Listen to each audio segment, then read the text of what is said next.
한국 사람 만들기 제1부 조선 사람 만들기 제4장 조선의 혁명. 주자학은 주희의 말년에 위학, 즉 거짓 학문이라 하여 남송에서 금지되었고 주희 본인도 탄압을 받는다. 주자 집주의 사서를 과거 시험 교재로 처음 채택한 것은 오히려 남송을 멸망시킨 원이었다. 송의 선진 문명이 고려에 본격적으로 소개되기 시작한 것은 고려가 원의 속국이 되면서부터였다. 주자학이 고려에 처음 전파된 것도 원을 통해서였다. 특히 고려 왕실과 원 황실 간의 수대에 걸친 혼인을 통해 형성된 관계는 송 문명 전파에 중요한 통로를 제공한다. 고려의 왕실과 조정은 송의 첨단 문명을 도입하고자 노력한다. 공민왕의 개혁 시도가 그 대표적인 예다.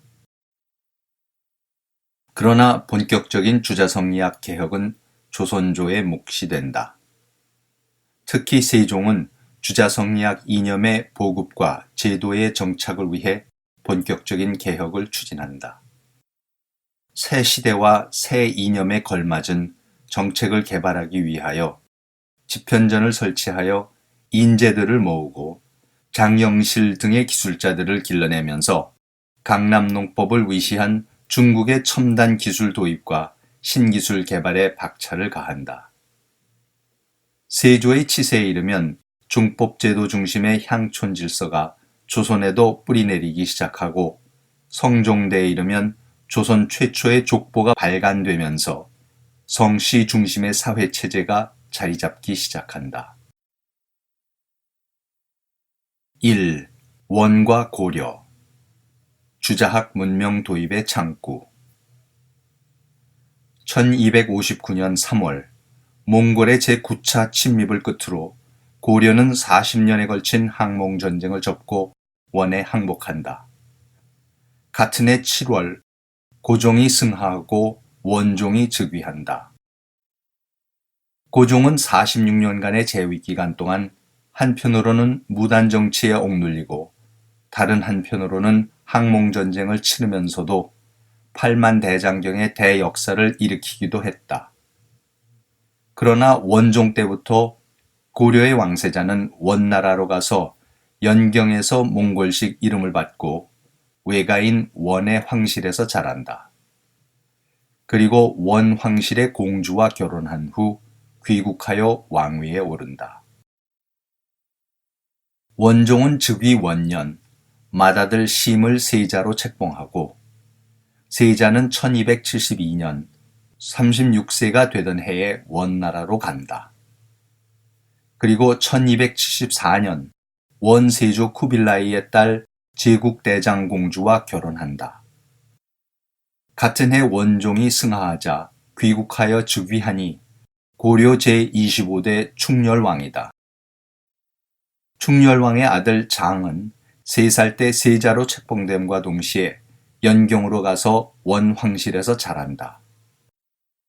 세자는 이제르부카라는 몽골 이름을 받고 몽골의 언어와 풍습을 완벽하게 배워 22세 때인 1296년 원 황실의 진왕 감마랄의 딸 계국대장공주를 정비로 맞이한다. 1298년 귀국하여 즉위하니 그가 제26대 충선왕이다. 이러한 과정을 통하여 고려 왕실과 원의 황실은 혈통으로나 언어적으로 문화적으로 하나가 된다. 원의 문물이 고려로 물밀듯이 들어오고 몽골 음식과 변발, 의복이 고려에 널리 보급되기 시작한다. 동시에 송이 완성한 선진 농법과 주자성리학도 본격적으로 전해진다. 중국의 강남을 처음으로 언급하는 고려의 공식 기록은 1291년 6월자 고려사 기사다. 당시 고려에 대기근이 들자 원세조 쿠빌라이가 대량의 강남쌀을 구휼미로 보냈다는 내용이다.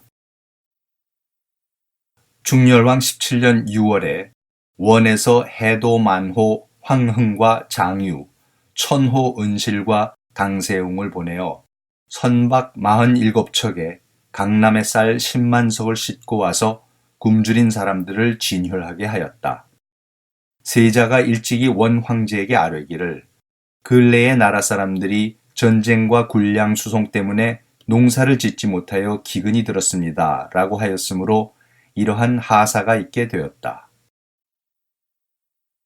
전쟁과 군량 수송 때문이라 한 것은 원과 고려 연합군의 일본 정벌 준비를 말하는 것으로 보인다. 원은 1291년과 1295년 두 차례 더 구휼미로 강남미를 보내온다. 고려 왕실과 원 황실 간의 빈번한 교류를 통하여 고려의 관료와 학자들은 연경을 자주 드나들면서 주자성리학이라는 새로운 사상에 매료된다. 고려의 주자학을 최초로 도입한 안희항도 충렬왕 16년 훗날 충선왕으로 보위에 오르는 세자를 수행하여 처음 연경에 간다. 연경에서 주자성리학을 접한 그는 주자학이야말로 공자 문화의 정통에 맥을 잇는 학문이라고 하면서 주자학 관련 서적을 베끼고 공자, 주자의 초상화를 그려서 귀국한다. 귀국 후에는 고려의 주자학을 보급하기 위해 힘쓴다. 백이정, 우탁, 권보와 그들의 제자인 이재현 등은 국내 주자학의 기초를 닦는다. 1314년에는 고려가 처음으로 중국 강남의 관료들을 파견하여 다량의 서적을 구입한다. 6월 경인일 찬성사 권보, 상의 회의도 감사 이진, 삼사사 권한공, 평리 조간, 지밀직 안우기 등이 성균관에 모여 새로 구입한 서적을 열람하는 한편 경학 시험을 보였다. 당초 성균 제거사에서 박사 유연과 학유 유적을 중국 강남으로 보내 서적을 구입하게 했는데 도중에 배가 파선하는 바람에 유연 등이 빈털터리로 중국 해안에 표박했다. 마침 태자 부참군으로 남경에 머물고 있던 판전교시사 홍약이 유연에게 보초 150정을 주어 경학 관련 서적 1800권을 구입해 귀국하게 한 것이다. 충선왕은 개혁의 뜻을 두었다 한계에 부딪히자 아들 충수광에게 양위한 후 고향이나 다름없는 연경으로 돌아가서 만권당을 세운다. 충선왕은 고려의 젊은 학자들을 불러들여 당대 최고의 중국 학자들과의 교류를 주선한다. 백이정, 이재현, 박충좌 등 고려의 학자들은 만권당에서 원의 조맹부, 연복, 우집, 요봉 등과 만나 중국의 최첨단 사상과 정책을 접할 수 있었다. 이들은 또한 광활한 대륙을 여행하면서 송, 원 문명의 영화를 직접 목격한다. 특히 이재현은 충선왕을 보필하여 서촉과 저장, 등지를 시찰하면서 견문을 넓힌다. 3월 상왕이 황제에게 어향을 내달라고 청한 뒤 남쪽으로 강저를 유람하고 보타산에 이르렀다가 돌아왔다. 권한공과 이재현 등이 그를 따랐다. 호종하는 신하들에게 명을 내려서 다녀갔던 산천의 절경을 기록하여 행록 한 권을 만들게 하였다. 번영하는 중국 강남의 곡창인 저장성 등을 직접 목격한 이재현에게 고국 고려의 현실은 뼈아플 수밖에 없었다. 이재현은 고려 경제의 현실을 다음과 같이 표현하고 있다. 삼한의 땅은 사방에서 주거가 모여드는 곳이 아니라 물산의 풍요함과 화식의 이익이 없으므로 백성의 생활은 다만 토지의 생산력에 의지할 뿐인데 압록강 이남 지방은 거의 모두 산이므로 매년 갈아먹을 수 있는 기름진 전지가 많지 않다. 이재현에게 중국을 세계 최강의 부국으로 만든 강남농법과 주자성리학을 도입하는 것은 당연하고도 시급한 일이었다. 이들이 중국에서 보고 배운 사상은 이색, 이숭인, 정몽주 등에게 전수되었고 다시 정도전, 권근 등이 이어받는다. 고려 제31대 왕인 공민왕은 고려의 부흥을 위한 마지막 개혁을 시도한 인물이다. 그는 즉위하기 전 원에서 10여 년을 지내면서 당시 세계 최대 제국의 문무를 익힌다. 왕비는 원나라 위왕의 딸 노국대장공주였다. 그는 즉위하면서 곧바로 원과 거리를 두는 외교정책을 펴는 한편 세제를 개혁하고 귀족들의 농민 수탈을 막고자 애쓴다. 그러나 이러한 그의 개혁은 권문세족의 반발로 무위에 그치게 된다. 그는 재위 후반기에는 신돈에게 실권을 주면서 개혁을 주도하도록 한다.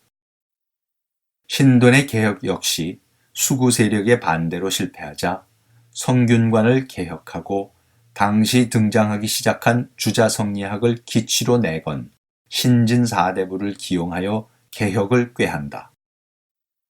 공민왕이 시도한 개혁의 구체적인 내용 역시 송과 원의 강남농법을 도입하는 것이었음은 고려실록 기사에 잘 나타난다.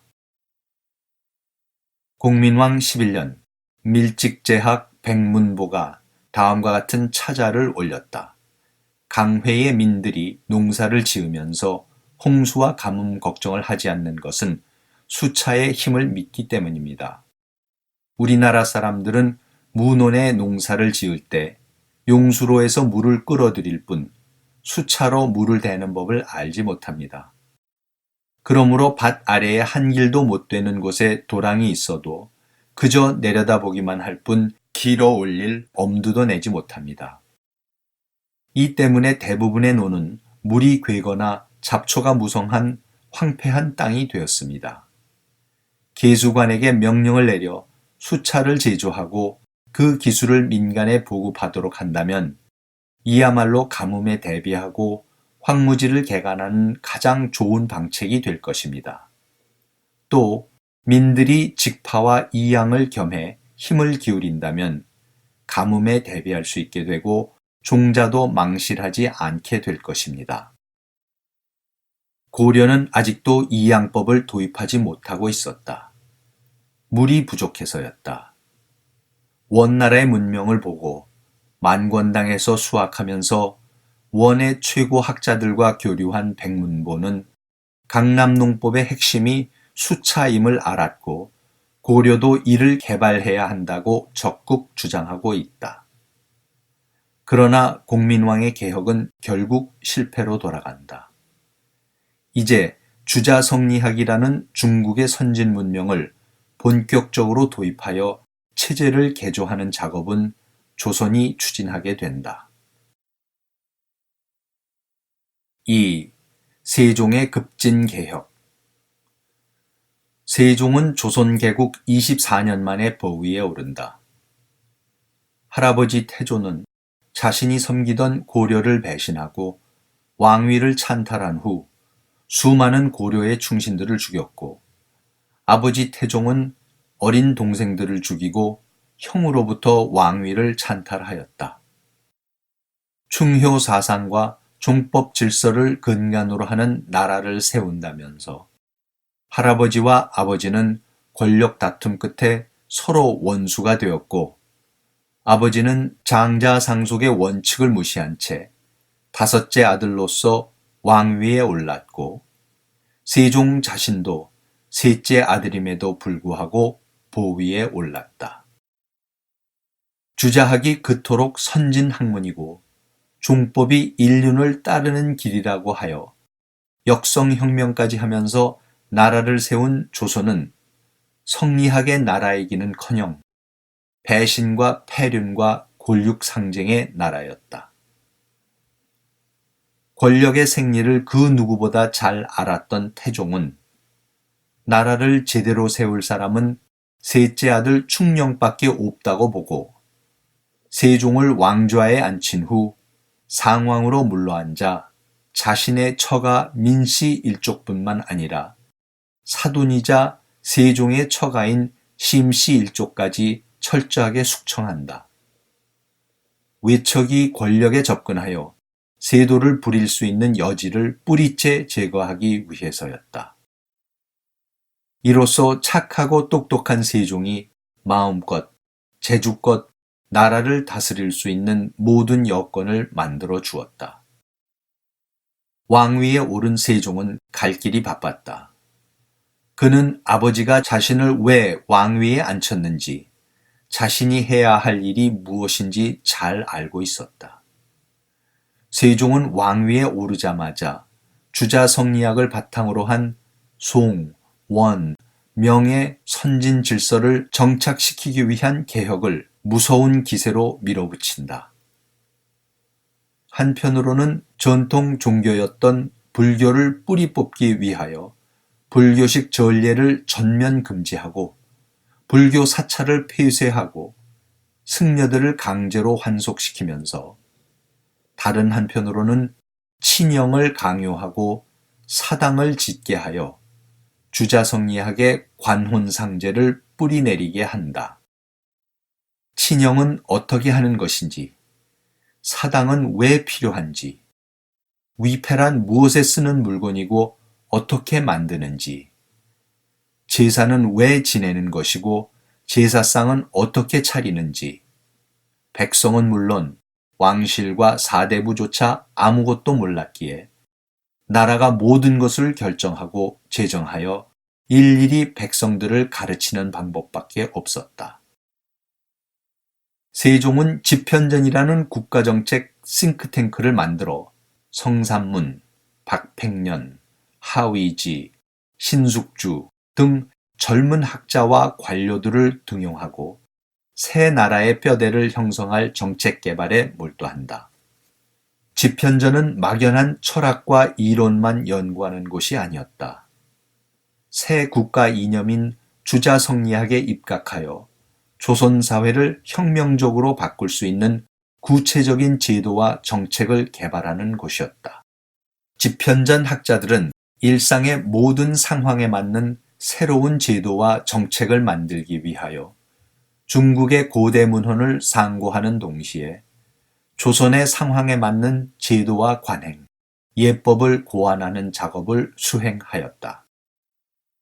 집현전에서 쏟아내는 새로운 제도와 예법을 널리 반포하여 하루빨리 정착시키기 위해 세종은 대규모 편찬 사업을 추진한다. 집현전이 고안하고 개발한 모든 것을 글과 그림으로 정리하고 반포해서 백성들이 읽고 참고할 수 있도록 했다.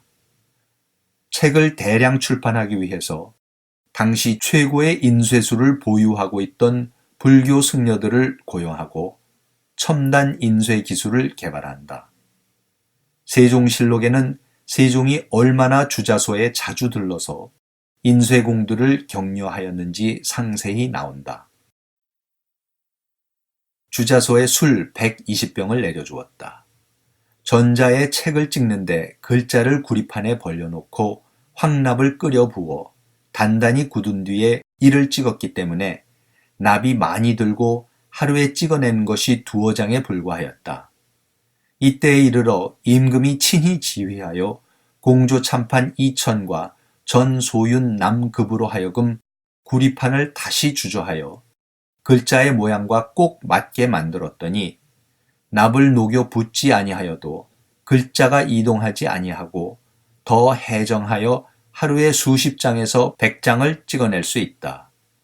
임금은 그들의 일하는 수고를 생각하여 자주 술과 고기를 내려주고 자치통감 강목을 찍어내라고 명령하고 집현전으로 하여금 그 잘못된 것을 교정하게 하였는데 경자년 겨울부터 이민년 겨울에 이르러 일을 끝냈다. 책을 인쇄하고 반포하는 것은 요즘으로 말하면 전국을 가장 빠른 초고속 인터넷으로 연결하는 것과 마찬가지였다. 새로운 지식을 가장 빨리 널리 퍼뜨리는 방법이었다. 인쇄술이야말로 전국을 하나로 묶을 수 있는 최첨단 통치술이었다. 주자를 만든 것은 많은 서적을 인쇄하여 길이 후세에 전하려 함이니 진실로 무궁한 이익이 될 것이다. 그러나 그 처음 만든 글자는 모양이 다 잘 되지 못하여 책을 박는 사람이 그 성공이 쉽지 않음을 병되게 여기더니 영락 경자년 겨울 11월에 우리 전하께서 이를 신념하사 공조 참판 이천에게 명하여 새로 글자 모양을 고쳐 만들게 하시니 매우 정교하고 치밀하였다. 지신사 김익정과 좌대원 정초에게 명하여 그 일을 맡아 감독하게 하여 7달 만에 이 일이 성공하니 인쇄하는 사람들이 이를 편리하다고 하였고 하루에 인쇄한 것이 20여 장에 이르렀다. 삼가 생각하건대 우리 광효 대왕이 앞에서 창작하시고 우리 주상 전하께서 뒤에서 계승하셨는데 조리의 주밀함은 그 전 것보다 더 나은 점이 있다. 이로 말미암아 글은 인쇄하지 못할 것이 없어 배우지 못할 사람이 없을 것이니 문교의 일어남이 마땅히 날로 앞서 나아갈 것이요 세도의 높아감이 마땅히 더욱 성해질 것이다.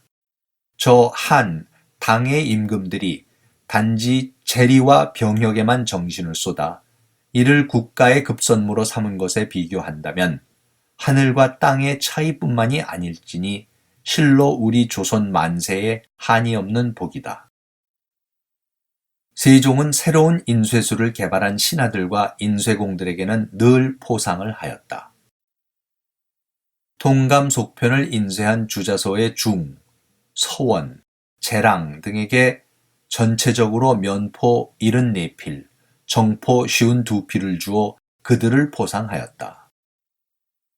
그 대신 오탈자가 많이 나온 인쇄물을 출간한 자들은 엄하게 문책하였다. 교소 저장랑 장돈의와 성균 직학 배강을 의금부에 가두도록 명하였으니 주자소의 관원으로서 강목 통감을 인쇄하였는데 착오가 많았기 때문이었다. 인쇄술에 대한 세종의 지대한 관심과 지원은 치세 내내 계속되었다. 태종께서 처음으로 주자소를 설치하시고 큰 글자를 주조할 때에 조종 신하들이 모두 이룩하기 어렵다고 하였으나 태종께서는 억지로 우겨서 만들게 하여 모든 책을 인쇄하여 중외에 널리 폈으니 또한 거룩하지 아니하냐. 다만 초창기이므로 제조가 정밀하지 못하여 매양 인쇄할 때를 당하면 반드시 먼저 밀을 판 밑에 펴고 그 위에 글자를 차례로 맞추어 꽂는다. 그러나 밀의 성질이 본디 유하므로 식자한 것이 굳지 못하여 겨우 2장만 박으면 글자가 옮겨 쏠리고 많이 삐뚤어져서 곧 따라 고르게 바로잡아야 하므로 인쇄하는 자가 괴롭게 여겼다. 내가 이 폐단을 생각하여 일찍이 경에게 고쳐 만들기를 명하였더니 경도 어렵게 여겼으나 내가 강요하자 경이 지혜를 써서 판을 만들고 주자를 부어 만들어서 모두 바르고 고르며 견고하여 비록 밀을 쓰지 아니하고 많이 박아내어도 글자가 삐뚤어지지 아니하니 내가 심히 아름답게 여긴다. 이제 대군들이 큰 글자로 고쳐 만들어서 책을 박아보자고 청하나 내가 생각하건대 근래 북정으로 인하여 병기를 많이 잃어서 동철의 소용도 많으며 더구나 이제 공장들이 각처에 나뉘어 있어 일을 하고 있는데 일이 심히 번거롭고 많지만은 이 일도 하지 않을 수 없다 하고 이에 이천에게 명하여 그 일을 감독하게 하고 집현전 직제학 김돈, 직전 김빈, 호근 장영실, 첨지사 여권사 이세형, 사인 정척, 주부 이순지 등에게 일을 주장하게 맡기고 경연에 간직한 효순사실, 위선음질, 논어 등의 책의 자형을 자본으로 삼아 그 부족한 것을 진양대군 유에게 쓰도록 하고 주자 20여만 자를 만들어 이것으로 하루에 박은 자가 40여 장에 이르니 자체가 깨끗하고 바르며 일하기에 쉬움이 예전에 비하여 갑절이나 되었다. 인쇄술이 급속히 발달하고 제작해야 하는 책의 숫자가 기하급수적으로 늘어나면서 종이 수요도 폭증한다. 세종은 늘 종이가 모자라 전국적으로 종이를 제작하여 올리라는 영을 수없이 내린다. 호조의 교지를 내리기를 내가 주자소로 하여금 강목 속편을 인쇄하고자 하니 경상도에서 책지 1,500권을 준비하게 하고 전라도에서 2,500권을 준비하게 하되 국고의 쌀로서 민간의 당나무와 교환하여 종이를 만들어 바치게 하라고 하였다. 호조에 전지하기를 주자소에서 책을 인쇄하는 데 쓰는 광장지를 충청도에서 400권, 경상도에서 900권, 전라도에서 700권을 각각 그 도내의 창고의 양곡으로 백절을 교환 무역하여 제조 상납하도록 하라 하였다. 지조소에서 댄잎, 솔잎, 쑥대, 창포대를 섞어 만든 사색 책지 모두 406첩을 올리니 주자소에 내려보냈다. 지조소에서 새로 만든 호절지 280첩, 송엽지 22첩을 바치니 주자소에 내려주었다. 예조에서 계하기를 지금 수찬색이 바친 신속육전과 원육전을 청컨대 주자소로 하여금 800벌을 인쇄해서 경외의 각 아문에 나누어 준 뒤에 구원전과 속전을 환수하도록 하소서. 또 등록은 가히 일시적으로 쓸 뿐이었고 영구히 쓸 법이 아니오니 단지 10벌만 복사하여 한 벌은 궁중에 두고 그 나머지는 정부 육조와 대간에게 나누어 주도록 하소서. 또 그 인쇄할 종이는 평안도와 함길도의 두 도는 제하고 그 나머지 각 도로 하여금 도내의 각 관청의 숫자 내에서 한 관청에서 3벌에 소용될 종이와 먹을 거두어서 올려보내도록 하소서 하니 명하여 아랜대로 시행하게 하고 아울러 등록도 100벌을 인쇄하게 하였다. 임금이 말하기를 이제 큰 글자의 주자를 주조하였으니 중한 보배가 되었다. 나는 자치통감을 박아서 중외에 반포하여 노인들이 보기 쉽도록 하고자 하는데 만약 종이 30만 권만 준비하면 5,600지를 인쇄할 수 있다. 그 종이와 먹을 준비하는 계책은 승정원에서 마련하라 하였다.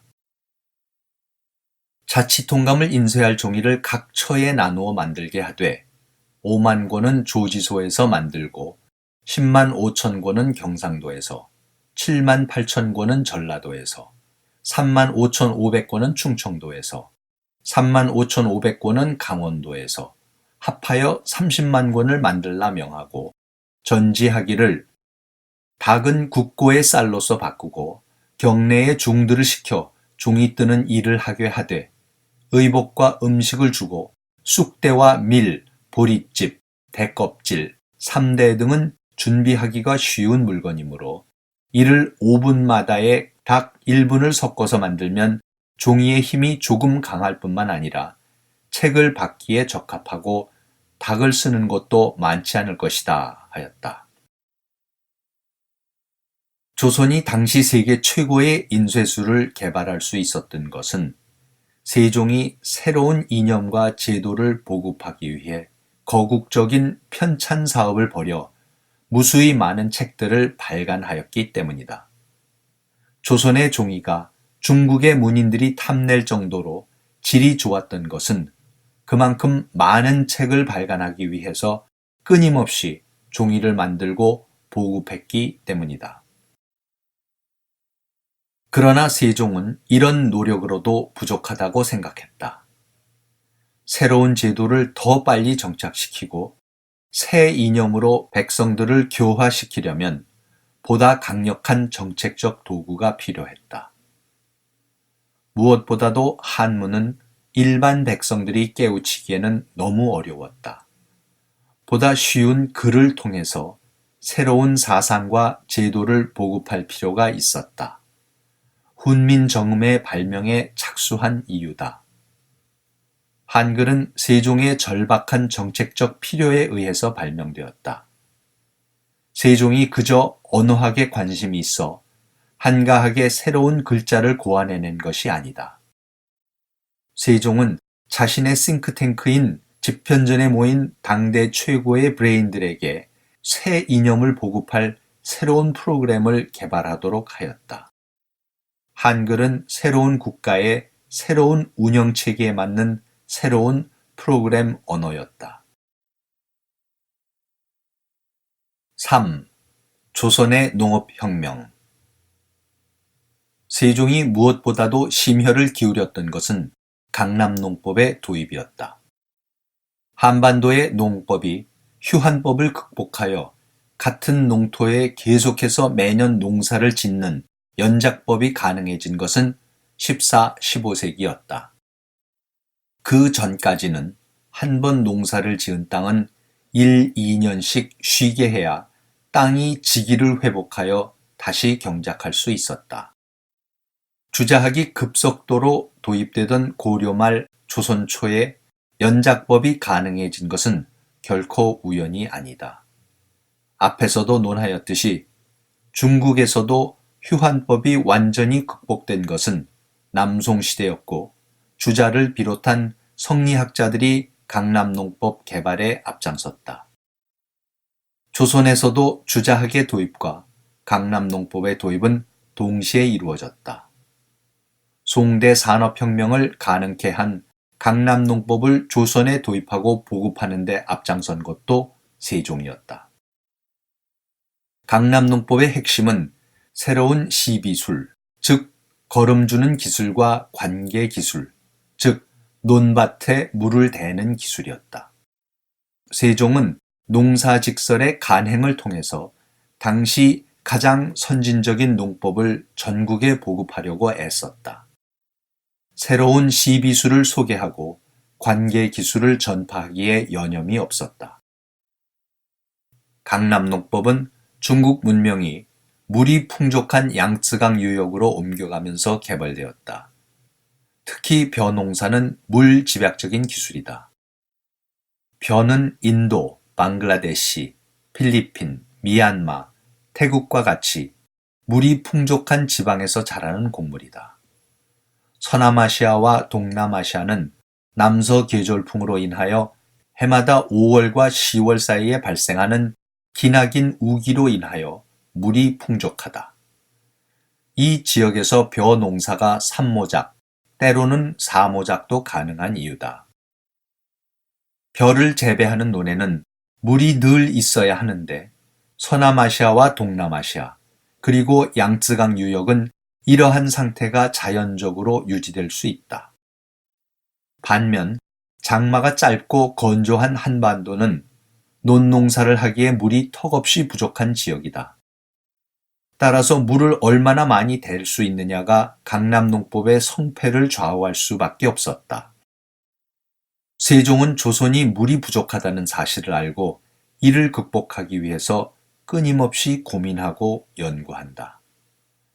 세종실록에는 임금이 당시 가장 선진적인 관계 기술이었던 수차를 들여와서 이를 보급시키기 위해 얼마나 노력했는지 잘 나타난다.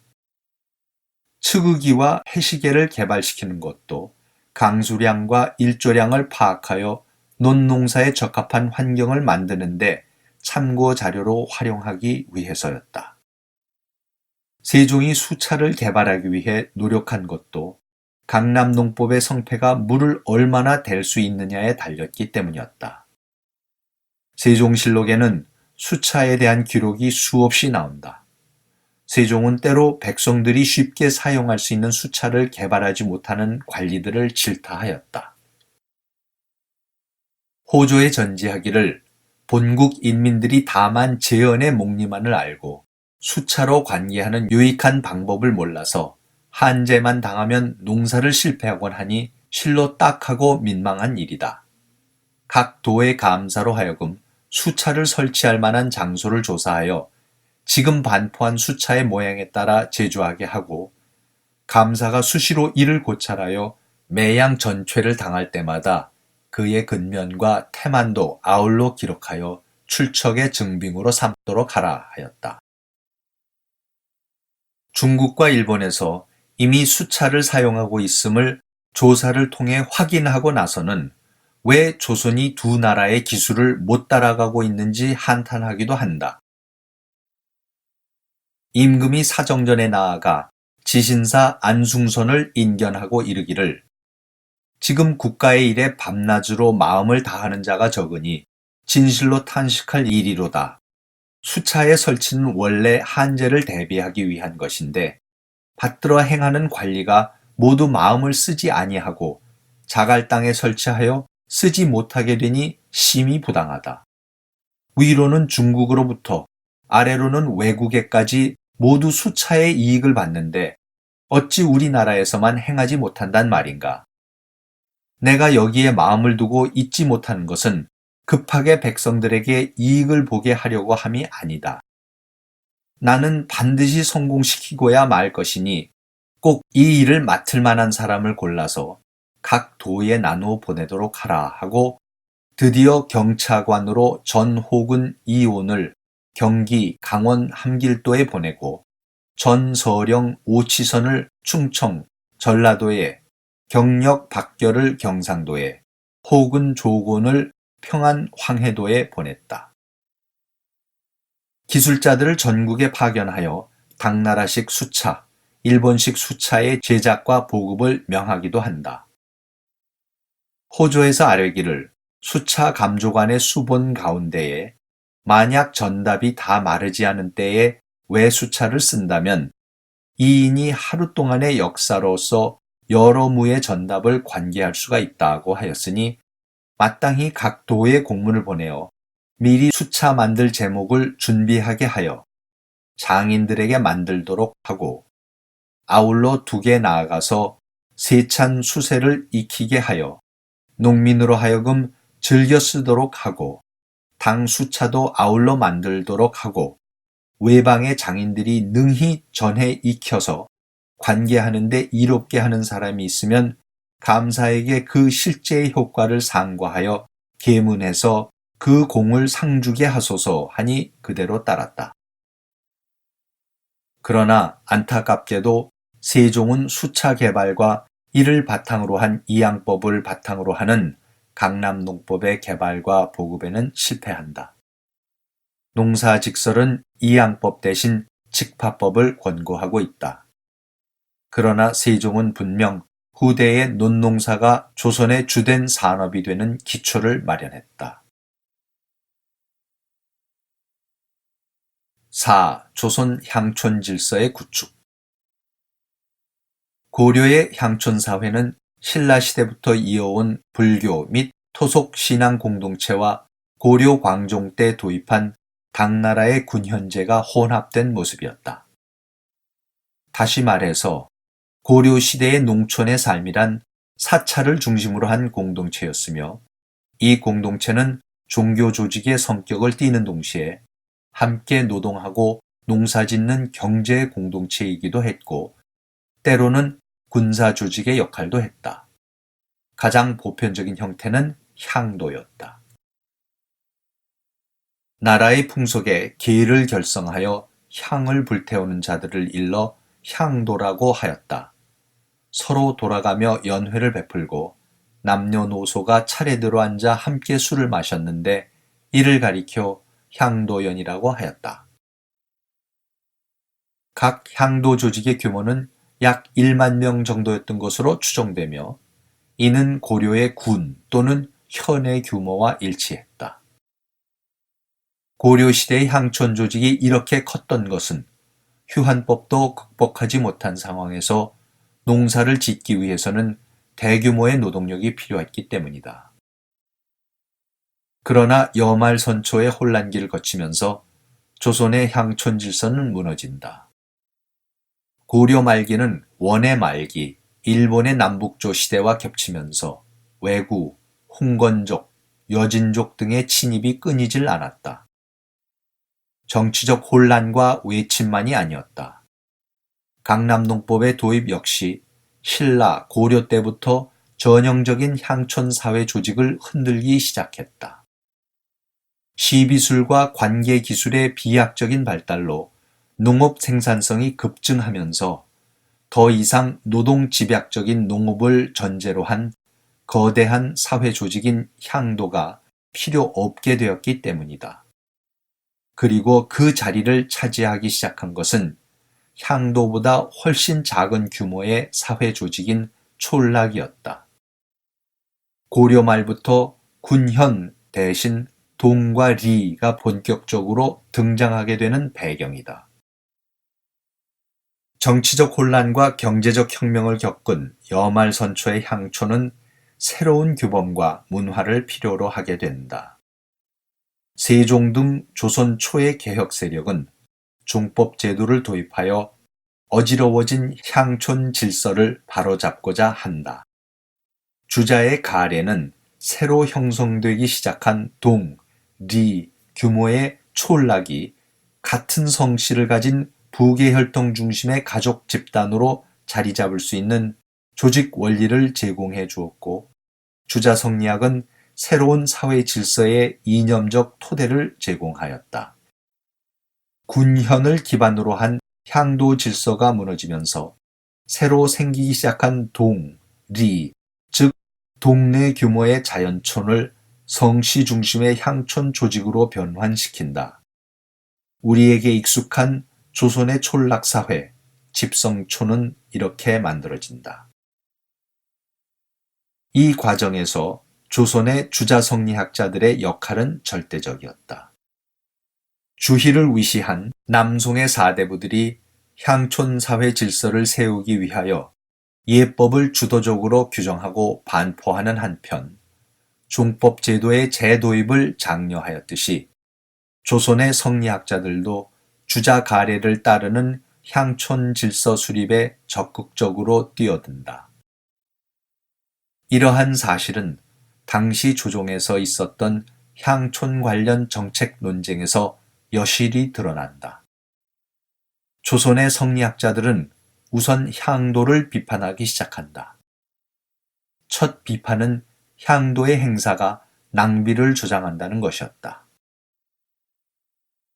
금년의 여러 도에서 가뭄으로 인하여 연사가 흉년이 오니 만약 일찍이 도모하지 않는다면 기근이 거듭 닥쳐오게 될 것입니다. 또 무지한 백성들이 훗날의 걱정을 돌보지 않고서 신에게 제사하고 향도계 등의 일로서 소비하는 것이 적지 않으며 주군의 수령들도 또한 빈객을 전송하고 영접하는 일로 인하여 소비하는 것이 또한 많게 되니 원하옵건대 지금부터는 공상과 제초와 상국 사신을 연향하는 이외에는 술을 금하게 하소서. 향도의 장례도 비판한다. 외방의 백성들은 그 부모의 장삿날에 이웃의 향도를 모아서 술을 마시며 노래를 부르고 피리를 불면서 애통하지 않으니 이에 속에 누가 있습니다.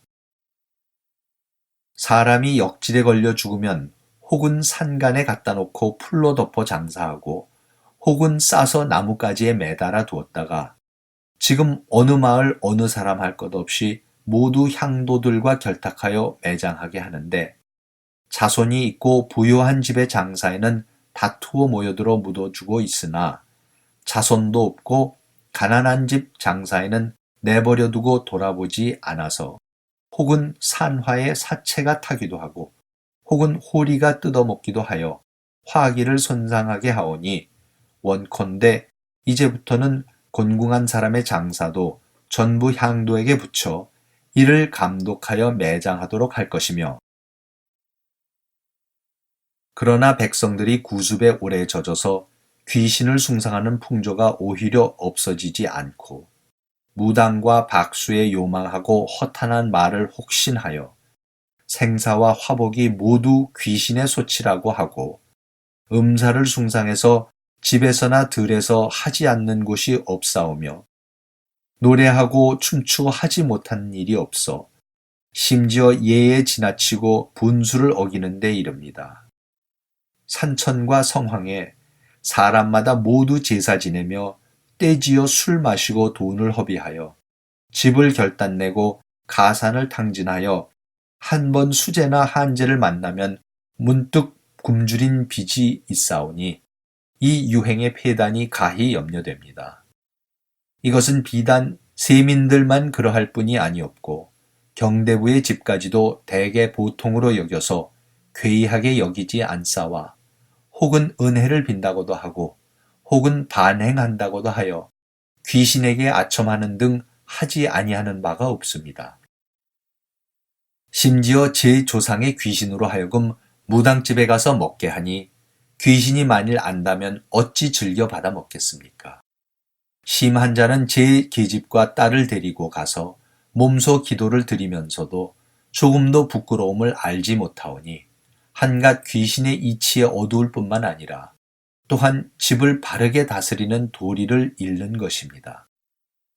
그 조상을 높이고 종가를 공경하는 예가 어디에 있사오며 귀신을 공경하되 이를 멀리한다는 뜻이 또한 어디에 있습니까? 조선 조정은 새로운 향촌 질서를 확립하기 위하여 명예 제도를 들여와 주, 부, 군, 현 등 지방 행정 단위에 땅의 신에게 제사를 지내는 사를 설치하도록 한다. 조정에서 반강한 예제에 주부 군현에서 모두 사를 세우게 하고 또 향촌에 이사가 있습니다. 이제 각 도의 주군에 모두 사를 세우고 수령이 때때로 제사를 지내나 오로지 이사의 법은 폐하고 있습니다. 그런데 상대적으로 규모가 큰 행정 단위의 수령들은 대부분 조정의 영을 따르지만 오히려 가장 작은 단위인 리에서는 새로운 예제를 따르지 않고 전통적인 향도의 제례를 고집한다. 조정 중신들은 이러한 음사를 척결할 것을 추청한다. 이 법에 의하여 각각 향촌에서 민호의 많고 작음을 헤아리고 지경의 멀고 가까움을 헤아려서 혹은 40호 혹은 50호에 각각 1사를 세워서 제사 지내게 하소서. 이제부터 무릇 향리의 백성이 규정된 법령을 존중하지 않고 오히려 음사를 행하여 신당이라 칭하고 따로 이중에 세운 것은 일체 모두 불태워 없애버리고 엄격히 다스리소서. 음사라 함은 무속의 제례를 뜻한다. 지금 나라 사람들이 귀신을 속일 수 없음을 알지 못하고 산천을 제사할 수 없음을 알지 못하며 어리석게 분분하여 바람에 나부끼어 쓰러지듯 쏠리는 급속을 이루어 나라의 진산으로부터 군현의 명산 대천에 이르기까지 모독하여 제사하지 아니함이 없으니 그것이 예에 지나치고 분수를 넘음이 심합니다. 또 남녀가 서로 이끌고 끊임없이 왕래하면서 귀신에게 아양부리며 곡식을 허비하는 폐단 또한 적지 아니하니 원컨대 이제부터는 중외의 대소신하들이 함부로 산천에 제사 지낼 수 없게 하심으로써 존비의 분수를 밝히소서. 만일 어기는 자가 있으면 통렬히 법으로 다스리시고 인귀의 음사에 이르러서도 모두 엄격히 금하여 풍속을 바르게 하소서. 문제는 음사를 퇴치하고 새로운 예법이 자리 잡도록 하기 위해서는 주자성리하게 예법을 알고 있는 사람들이 현지에 나가서 이를 집행하고 감시해야 했지만 조선 초기에는 그러한 인력이 없었다. 뿐만 아니라 조선은 명태조의 정책을 받아들여 향촌의 자치를 권장하고 있었다. 따라서 중앙에서 파견한 관리가 향촌 공동체의 문제에 직접 관여하는 것을 꺼렸다.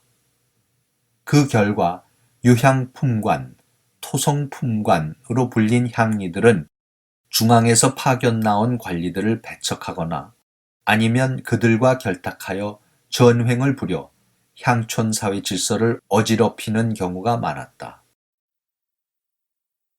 원하옵건대 이제부터는 속관이나 아전의 무리로서 그 관의 관리와 품관들을 고발하거나 아전이나 백성으로 그 고을의 수령과 감사를 고발하는 자가 있으면 비록 죄의 사실이 있다 하더라도 종사의 안위에 관한 것이거나 불법으로 살인한 것이 아니라면 위에 있는 사람을 논할 것도 없고, 만약에 사실이 아니라면 아래에 있는 자의 받는 죄는 보통 사람의 죄보다 더 중하게 하여야 할 것입니다. 이 앞서 부민으로 하여금 관리의 불법한 일을 고소할 수 있게 하였는데, 이에 의영고, 장원서, 관리들이 모두 고소를 당하여 핵실하였더니 과연 증험이 있어 임금이 관리를 죄주고 고발한 자에게 상을 주었다. 이로 말미암아 고소하는 것이 봉기하여 여러 관사의 노복이 한 가지라도 뜻에 맞지 않음이 있으면 문득 허위를 꾸며 만들어서 관리를 모함하여 핵실하면 왕왕이 사실이 아닌 것이 많았다. 임금이 잠옷 이를 미워하여 이에 이르러 그 글을 불사르도록 명하고 다시 추국하지 못하게 하였다. 이들 향리들의 세력 기반은 유향소라는 제례의 향촌 제도였다. 주, 부, 군, 현에 각각 수령이 있는데 향원 가운데 이를 좋아하는 무리들이 유향소를 설치하고 때없이 무리지어 모여서 수령을 헐뜯고 사람을 올리고 내치고 백성들을 침핍하는 것이 환리보다 심합니다. 원하건대 모두 협거하여 오랜 폐단을 없애소서. 이 기사에서 볼 수 있듯이 향리에게 조정에서 파견한 지방관을 탄핵할 권한을 주자 향리들은 이를 남용했다. 그런데 지방관을 고소하는 권한을 철폐하자 이번에는 향리들이 탐관오리들과 결탁하여 백성들을 상대로 학정을 일삼았다. 세종도 이러한 폐단을 지적한다. 지난번에 그 관하의 민간인이 수령을 고소하는 것은 그 풍습이 아름답지 못하다 하여 부민으로서 수령의 고소를 금지하는 법을 세웠던 것이니 이는 곧 후한 기풍이다.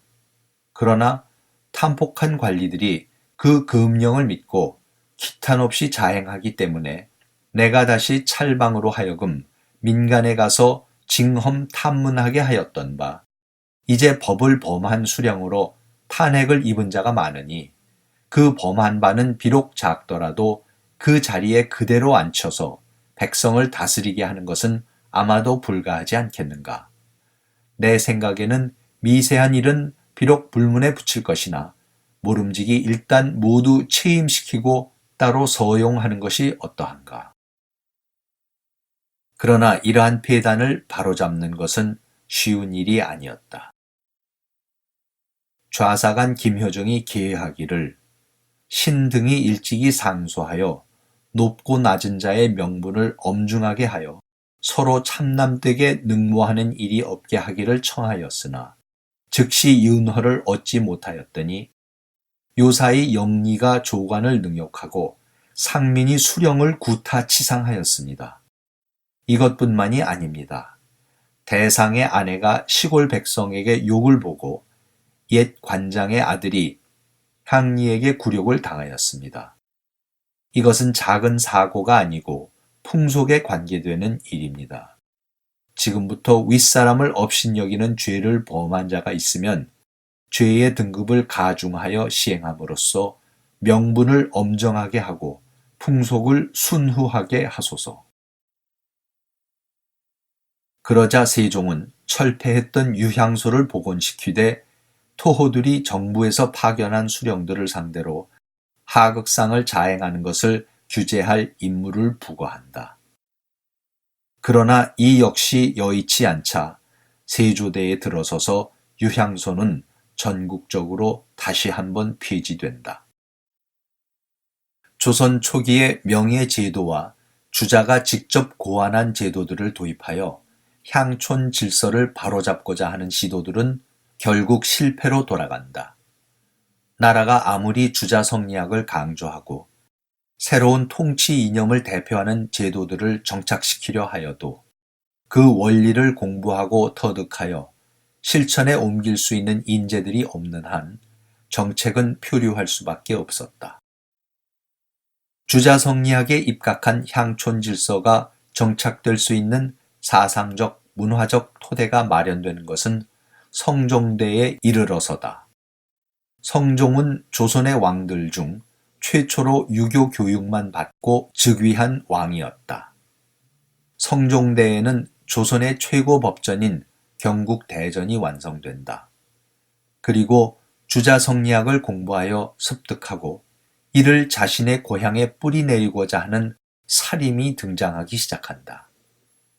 주자성리학의 세례를 받고 자란 조선의 사는 주자 가래를 조선의 향촌에 뿌리내리기 위해서 힘을 쏟기 시작한다. 특히 조선 사림의 태두인 김종직의 역할은 결정적이었다. 그는 유교 교육만 받고 자라 왕도 정치를 실현하려던 성종의 총애를 받아 주자성리학적 개혁을 추진한다. 1483년 승정원 동부승지, 이후 우부승지, 좌부승지, 도승지를 거치면서 성종을 측근에서 보좌했고 자신의 문하생들인 김굉필, 정여창, 김일손 등 살인파들의 정계 진출을 적극 후원한다. 살인파의 중앙 정계 진출은 국가 전반에 걸쳐 주자성리학적 예법을 강화하는 정책을 낳는다. 예조의 전지하기를 윗사람을 편안히 하고 백성을 다스리는 데는 예보다 더 좋은 것이 없다. 예전의 음사 독법은 백성에게 예를 가르치기 위한 것이 아닌 것이 없었다.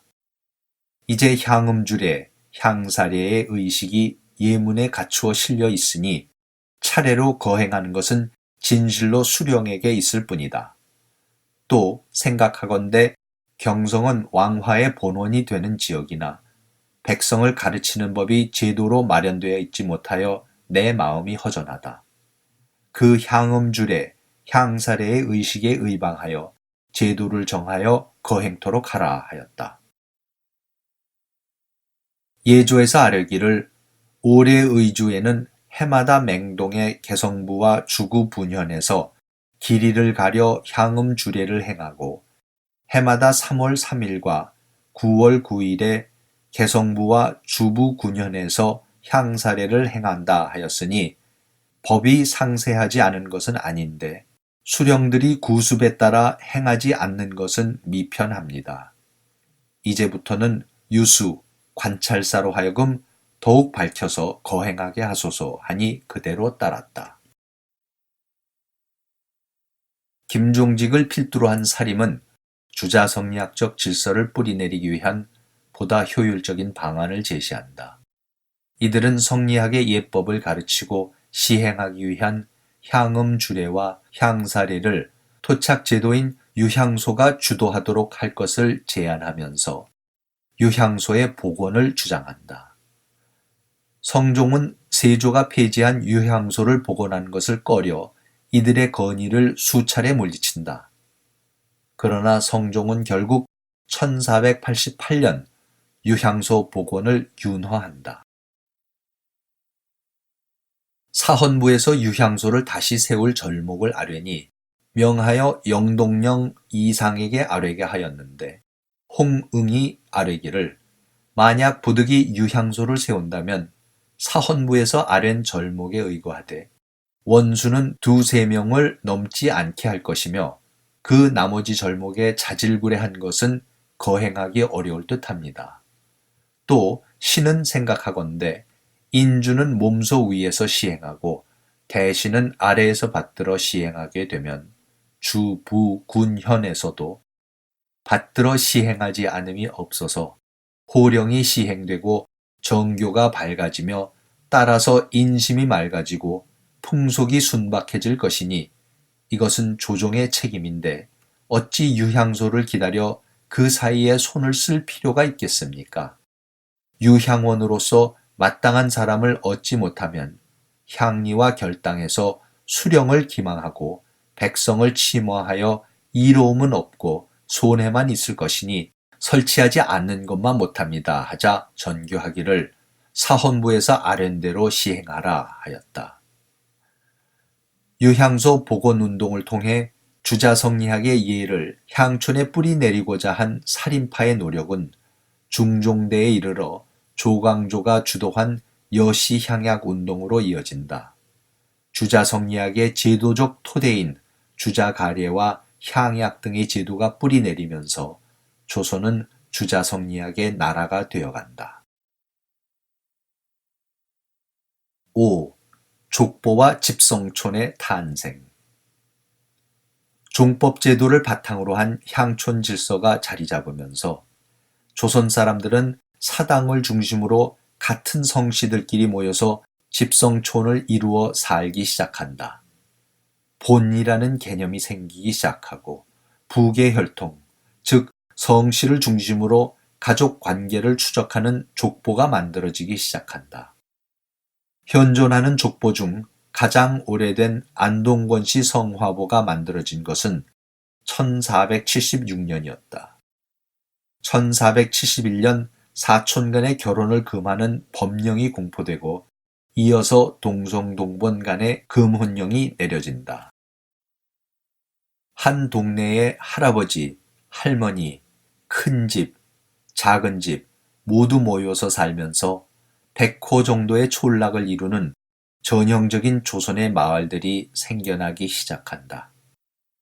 뒷산에 올라가면 조상님들의 산소가 있고 동네 사람들은 모두가 아저씨, 아주머니 등 일가 친척이거나 그 시족 마을의 주인들을 섬기는 청지기, 머슴들이었다. 조선은 집성촌의 연합국가로 변해간다. 조선시대의 국민이나 인민을 백성이라 부른 것도 종법제도 하에서는 사회의 가장 기본적인 단위가 성씨였기 때문이다. 백성이란 말 그대로 100가지 성씨라는 뜻이다. 성이 100개가 모인 것이 곧 국가다.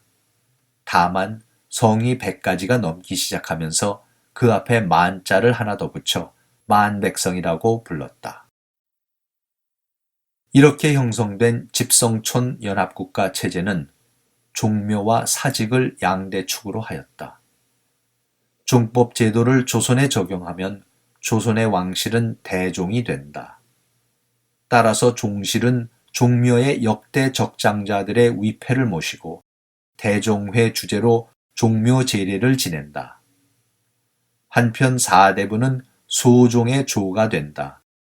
소종은 대종의 가계가 소위 백세 불천종이라고 하여 무한히 이어지는 것과 달리 고조, 증조, 조부, 부, 자 등 5대만을 가계로 치고 가묘에서 4대 봉사를 한다. 사직 역시 고대 중국의 제도였다. 사직은 땅의 신인 사와 곡식의 신인 직에게 제사 지내는 제단이다. 왕실은 다른 성씨들과 달리 자신들의 조상을 모신 종묘에만 제사를 지낸 것이 아니라 만백성을 대표하여 땅과 곡식의 신을 모시는 사직단에도 제를 올려야 했다. 이렇게 완성된 조선의 국가는 명예속방 또는 제후국으로 중화질서에 편입되었다. 중국의 황제는 폐하라고 부르지만 조선의 왕은 중국의 왕자나 제후와 같이 전하로 불렸고 중국의 황제는 천자, 즉 하늘의 아들로서 천단에 나아가 하늘의 제사를 지냈지만 조선의 국왕은 사직단에서만 제사를 지낼 수 있었다. 천자가 아닌 조선의 왕은 천단을 지을 수도 없었고 하늘의 제사를 지낼 수도 없었다. 조선 마렵에 오늘의 서울 조선호텔 자리에 천단인 환구단을 지은 후 그곳에서 황제 즉위식을 갖고 국호를 대한제국, 연호를 광무로 칭제 건원한 것은 중국과의 군신 관계를 폐기하고 중화 질서에서 벗어나 중국과 동등한 위치의 제국임을 보여주기 위한 것이었다. 그러나 당당한 주권 국가임을 선포하기 위해 천단을 짓고 연호를 제정했다는 사실은 대한제국의 건국을 주도한 세력이 여전히 주자학적인 국가관과 세계관에 사로잡혀 있었음을 보여준다.